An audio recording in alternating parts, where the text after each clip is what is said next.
there was the noise about the takeover and that, and then obviously like it's gone a bit more quiet, but it was always going to, you know, the ones. I know Saeed was jumping the gun and that man's out there in Kenya and that going on like the Loves things being Saeed. announced and that, you know, like that. But bro, I'm relaxed, innit? I'm relaxed about the whole situation. Like the biggest thing for me, yeah, these man were going on like it was over. Man said, you know what, like take it or leave it offer. He's put it down.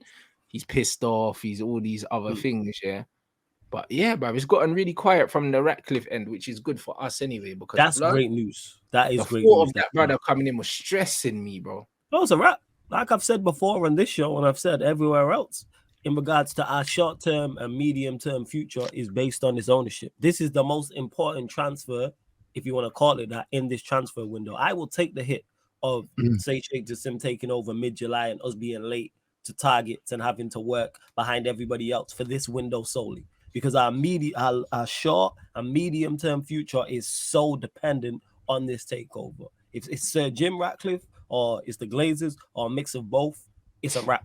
We're fucked if it's either of those that I just mentioned there. However, with Sheikh Jassim, we do have the potential now to have a platform to succeed at the highest level and the correct investment. And I did love the news that came out because one, it was from the Qatari media. It was Qatari reports. And I was like, if somebody's gonna know about someone from Qatar taking over something, it's going to be in Qatar where it probably breaks first. And then reports also came out saying his dad co-owns the outlet that posted about it. So I'm like, all right, that's good news. That's what it is. It made me more optimistic about it. That's what I would say. No, 100%. Oh, big up my man for the super chat. Man said all states have an over-the-counter list that I look at every day to see new houses on the market. Bro, that's demon time. You know them, man just sitting there at a list of houses that have been repossessed, you know. Man can just get a bro, America's something else, you know. That's crazy. America's something else. Them man having a car boot sale, but for yards and that.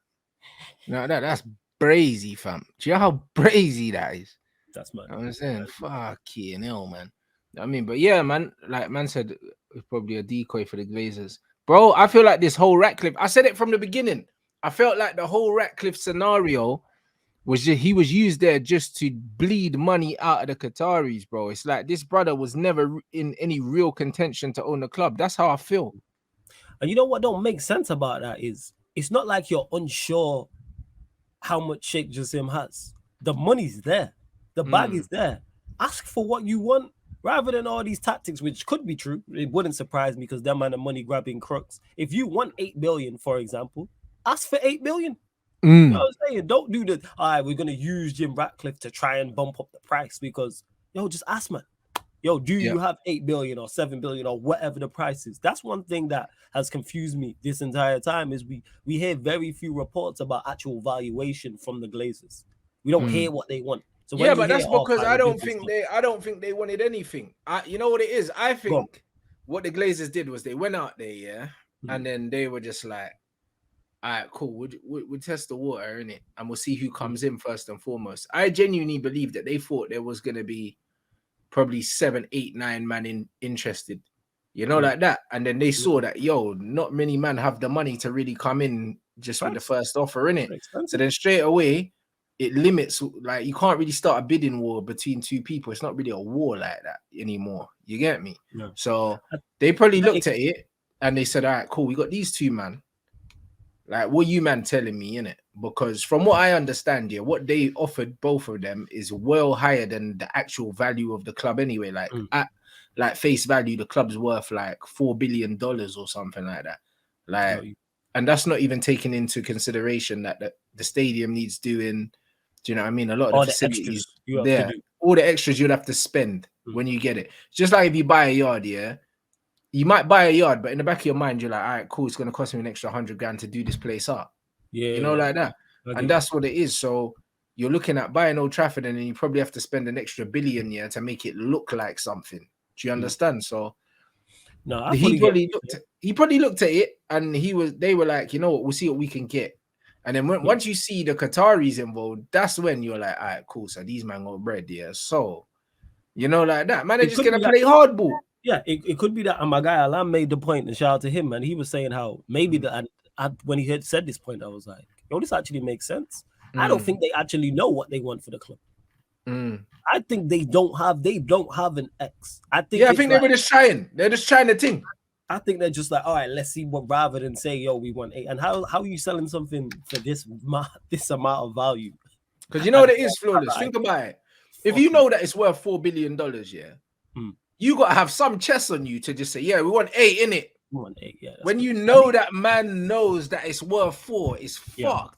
You know them ones. It's just like them boss man selling Prime for like £20 in the shop. Like, you know them ones. It's like, bro, it's like, bro, man will steal this before I pay £20. I'll just take it and walk out. I ain't paying no £20 for no drink, bro. Right. If I really wanted a drink, I'll just take it, bro.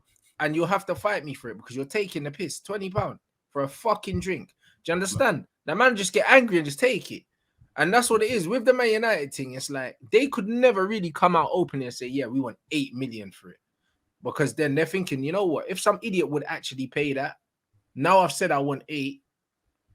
Do you know what I'm saying? Like, man don't have the leverage. And that's where the thing is, that's where the greed is from. Because it's like, if people are willing to overpay, it's kind of like, how much are they willing to overpay? But that's why I don't believe they had a number in mind. Right. I genuinely think that they started adjusting the number once they realized, how much man were coming in with.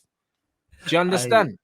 And that's just what it is, though. That's what I genuinely believe it is. I don't think that they had a number where there's a number that triggers it. I think it's so driven by greed that it's all about let's get the most that we can possibly get. It's not about a certain number because this, whatever they get for it is definitely more than what they thought they were going to get for it, bro. Because it's way more than it's worth. Yeah, and that's what, and the thing is, that's what pisses me off is you said it there, driven by greed. It's not driven by let's get X amount to go and retire. I don't watch people's pockets. Get what you get for whatever you own, that's fine. But when you're just taking, after how you've treated the club, you've got everything. How much more do you want is the question I'm looking at. You're good even without selling it because you don't already care. You're already barefaced. And now you don't even want us to move on and try and be successful after you because you want an extra, I don't know, billion, 2 billion, 3 billion, however much it is. Ridiculous. Money grabbing crooks. That's why I always say that. 100%. Big up my man for the super chat. Man saying we need an early prediction from you for next season. Bro, we haven't even brought in any players, bro. So I think it's scandalous to be asking man for that, really. Do you know what I mean? You know them ones there. Man's asking me for this. Them man are trying to set man up to get clipped and them ones there for no reason. You know, like that. We ain't signed no one yet. So until we start bringing in players, I could not tell you where we're going to finish, I can't tell you what we're going to do. Nah, all I can say is I expect us to finish above where we finished this season, innit? So we finished top 2. Where did we finish? We finished 3rd then. Oh shit! Oh, we did, didn't it? We finished 3rd. Right. Remember, we beat we didn't beat Newcastle. We beat Fulham, and Newcastle drew to somebody, I think. Okay, I'll stick with that. Cool. We got to finish in the top 2 then. I don't care. Right. You know them ones there. We got to finish. We got to finish in the top 2 next season. You know them ones there. Solely window dependent on what we do. That's 100%. But I forgot. I don't know what I had 4th in my head. I was thinking, all right, top 3, say less. But top 2 is pressure. But boy, I'll take it. You know them. Yeah, but I'll take that. You know what I mean? Man said, what if your new owner don't want Ten Hag? There's no reason why the new owner wouldn't want Ten Hag because he's come in. He hasn't really, he hasn't really started to imprint his, just his thoughts and philosophies on the club yet. And he's managed to get man a 3rd place finish. So there's a trophy. So there's absolutely no reason to not want him. Like that would make absolutely no sense. And I don't believe that could even be a possibility.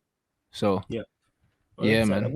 Like I said, it would depend to me on like why. If he just takes over the clubs and sack him, I'm looking at him sideways. It has to be a reason. Has to be some form of business reason. They sat down, I couldn't see eye to eye on the future of the club. Don't just sack him for no reason. Say football manager. Where they just land a new owner that will take over the club and just sack the current manager. Exactly. That's it. So it'll be a mad thing, bro. This Barella noise, bruv, keeps coming. Holy shit, blood. Bruv, if he ends up at Newcastle, do you know how breezy that is? Yeah, we'll see. What's the sauce on that, the Barella thing? Yeah, what is the sauce? Is that real? There's no please. Yeah, because that's crazy. No, I'm saying that's actually crazy, man. I can't lie if that actually happens. Like, hey, big up you lot for the super chats. Man said when Liverpool's up for sale again, guess who will be sniffing around like a rat? he doesn't end up where he doesn't end up as owner. The guy is playing double agent, bro. Hopefully Ratcliffe buys Liverpool. That would be like the best present Oh, anyone could give me. yeah. I need that. No, I'm saying Yeah. because down the road, so you can still get to United games. It's closer than Chelsea, you know. Man, 100%. I love that. You know what I'm saying? Love that. That's what I'm talking That'd be about. amazing. Yeah, You know what I'm saying? This Barella thing's real, bro. Mm. Fucking no. I tell you what, he knows how to identify a player, you know. And Hey, they're props trying to to go him. on, and they're trying to go on like he's some little man manager, but bro, he's serious. He's doing the business, man. You know what I'm saying? Champions League, he was like, all right, I'm here.